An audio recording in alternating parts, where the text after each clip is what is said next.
Robert still remembers it was 2 years ago when his parents decided to visit a distant relative for once in a century. When he said distant, he didn't put it lightly. He really meant distant, distant. The kind of relative his parents only met when they were still young and don't have any children yet, which makes him think, by what logic I should take part in this visiting agenda? I don't even know them. Robert frowned, clearly showing dissatisfaction and disagreement about the agenda. But what can he do? He's still his parents' child, and of course, he had to take along. If we can be honest, having so many relatives is annoying. So many families visit. He wouldn't mind if their house is nearby though. But this, some of them are in another city far from theirs. Like, it could even take 8 hours driving by car. Crazy! And the worst of all, Robert could already guess that there was not gonna be any signals there, let alone a Wi-Fi. His parents mentioned a name of a small city he didn't know at all, a very secluded one that might be. There was the hunch came from.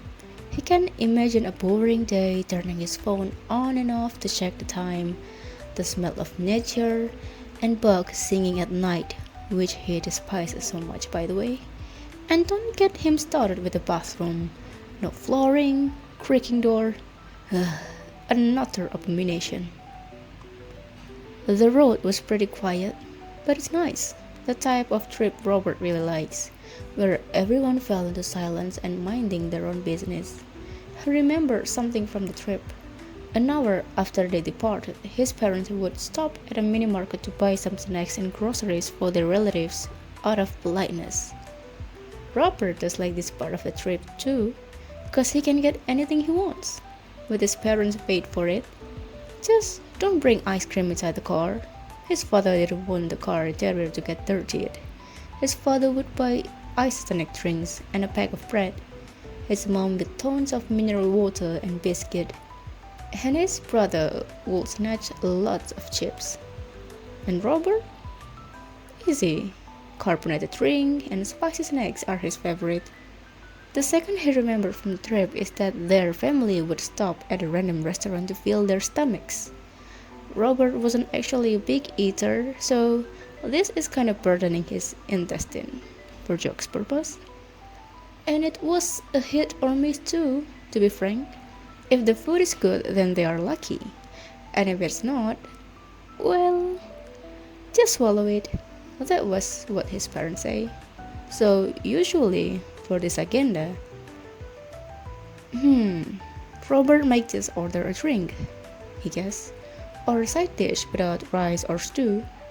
But his brother, to his surprise, as Robert knew him as an omnivore, also quite disliked this activity. He's a bit of a picky eater when it comes to real food, unlike the snacks he bought from mini market, which he's totally fine with that. For example, his tongue will itch if he eats fried foods that are fried using old oil. Whether he saw it or not, his tongue will always know. Or how he can't eat vegetables aside from carrots. He can't eat sambal too if it's too spicy. Weakling. There is this one time when Robert made his brother puke and got diarrhea for 3 days because he ate Robert's fried chicken, which unknowingly dipped into spicy honey sauce. It was hilarious, not his fault because he ate it without Robert's permission. Third, his parents usually are good with directions. He never knows how. It's just that whenever they want to visit a relative, his father just knows where to go, the street, or even alternative road. And his mom is awfully good with Google Maps, which makes him wonder most of the time, just how far have they traveled? Compared to Robert, who is a homeboy, his parents and him are total opposites. His brother is also good with directions. He likes to drive around with his motorcycle, so it's just him who's bad at directions. Not his fault if he likes to be at home better. And his brother usually got lectured because he often got home late. See? He's just happy the way he is. And this also reminded him of a certain trip 6 years ago when he and his family surprisingly got lost in the middle of nowhere when they were trying to visit that distant relative. He remembered vividly watching their family's silver Yaris stranded in the middle of tall forests within a mountain range. It was a sunny afternoon when they got lost, thankfully, but it's kinda hard to find signals since it wasn't as advanced as nowadays.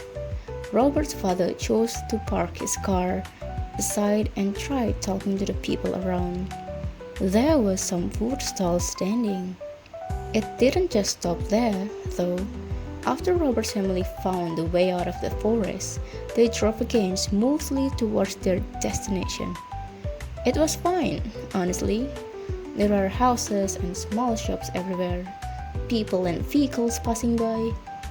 The road is a bit crowded, but not crowded enough to create a long line. How to put it in a phrase? Smoothly busy? Or something like that. His father led the way again, with his mom navigating, his brother taking video of the road inside the car, and Robert, as always, daydreaming with his earphone blasting off his favorite music, not realizing he had fallen asleep. Robert's body jolted awake when his dream started to get bad. He slowly opened his eyes, fluttered, before looking around the scenery outside. A not-so-wide road surrounded by rice fields and a few houses, and people going here and there either by bicycle or motorcycle, but it's mostly bicycles.